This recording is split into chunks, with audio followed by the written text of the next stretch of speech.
Hi friends, good evening. ఎలా ఉన్నారండి? బాగున్నారా? మేము కూడా బాగున్నామండి. మీరందరూ కూడా బాగుండాలని మనస్ఫూర్తిగా కోరుకుంటున్నానండి. ఇవాళ వ్లాగ్ వచ్చేసి ఈవినింగ్ వ్లాగ్ అండి. మా పాప అయితే పైన మేడ మీద కూర్చొని చదువుకుంటుందండి. స్కూల్ నుండి వచ్చి ఫ్రెష్ అయ్యి వచ్చి పైన కూర్చున్నదండి. చల్లగా గాలి వస్తుందని. ఎగ్జామ్స్ అయితే అయిపోయాయండి. ఏదో వర్క్ ఉందంట, చదువుకుంటుంది. 2 డేస్ హాలిడేస్ కూడా వచ్చాయండి. Sunday Monday 2 days holidays. పైన వెదర్ అయితే చల్లగా ఉందండి. అసలు చల్లటి గాలి వస్తుంది. చూడండి అసలు వ్యూ ఎంత బాగుందో. ఇప్పుడు ప్రజెంట్ వర్షం కూడా లేదండి. మార్నింగ్ పడ్డది వర్షము.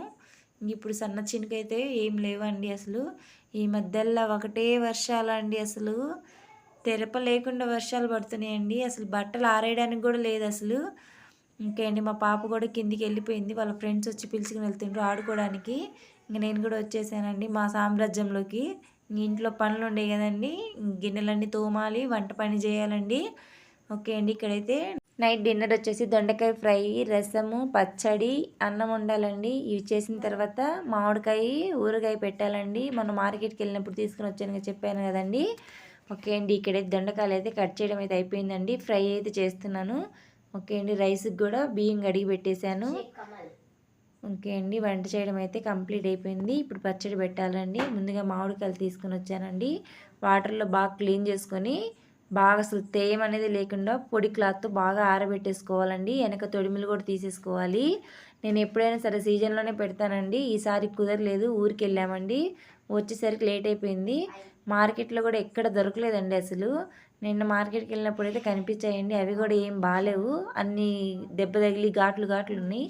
సరే ఏదో ఒకటి ప్రజెంట్ పచ్చడి తినాలి. కొత్త ఆవకాయ పచ్చడి అని తీసుకున్నానండి. ఒక్కొక్క కాయ 20 రూపాయలంట. 8 కాయలు తీసుకున్నానండి. ఓకే అండి, ఇక్కడ తీసుకుని వచ్చి అన్నీ నేనే కట్ చేశానండి. మా వారికి కూడా టైం లేదు. ఉదయం లేచినప్పటి నుంచి ఒకటే తిరుగుడు పని అండి ఆయనకు. ఇంకా సర్లే నేనే కట్ చేసుకున్న చేతైన కాడికి. ఎన్ని కత్తులు ఉన్నాయో చూడండి, అన్ని కత్తులతో ట్రై చేశానండి.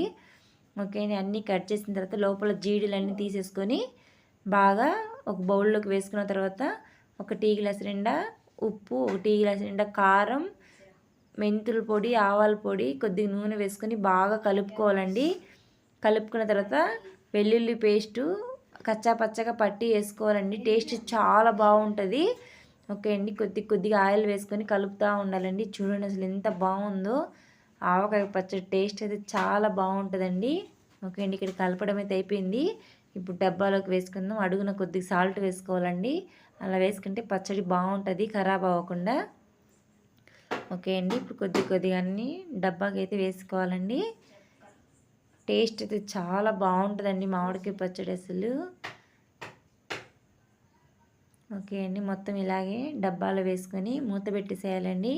3 రోజుల వరకు కదిలీయకూడదండి పచ్చడిని. 3వ రోజు అప్పుడు ఆయిల్ తక్కువైనా సరే అప్పుడు ఉప్పు కారం చూసుకొని ఏది తక్కువ అయితే అది వేసుకోవచ్చండి. ఓకే అండి, ఇప్పుడు మూత పెట్టేసి పక్కన పెట్టేద్దాం. ఓకే అండి, ఇప్పుడు మనం ముందుగా కలుపుకున్న బౌల్లో చూడండి కారం వేసుకొని వేడి అన్నం వేసుకొని తింటే అసలు ఆ టేస్టే మామూలుగా ఉండదండి. అసలు నేనైతే మామిడికాయ పచ్చడి పెట్టేది సగం దీనికోసమేనండి. ఇలా కలుపుకొని తింటే నా టేస్ట్ కోసమేనండి. ఇంకా చూడండి అసలు ఎంత కలర్ఫుల్గా ఉందో. మా పిల్లలు అయితే బయట ఆడుకుంటున్నారండి. నేనైతే పచ్చడి పెట్టిన తర్వాత పిలిచినానండి. ఫస్ట్ నేనే టేస్ట్ చేస్తున్నాను. అసలు టేస్ట్ చూడండి అసలు ఎంత బాగుందో. వేడి రైసు చాలా బాగుందండి అసలు. మా పిల్లలు కూడా ఇప్పుడే వచ్చారండి. మమ్మీ నాకని అంటున్నారండి. అమృతం కంటే ఎక్కువైపోయిందండి ఈ కారం మామిడికాయ పచ్చడి తినడానికి. టేస్ట్ అంత బాగుంటుందండి అసలు. ఓకే అండి, మా పక్కన బాబు కూడా వచ్చాడు, పిలుస్తుంటే రాలేదు. ఓకే ఫ్రెండ్స్, ఇవాళ వ్లాగ్ అయితే ఇదేనండి. వ్లాగ్ నచ్చినట్టయితే లైక్ చేయండి.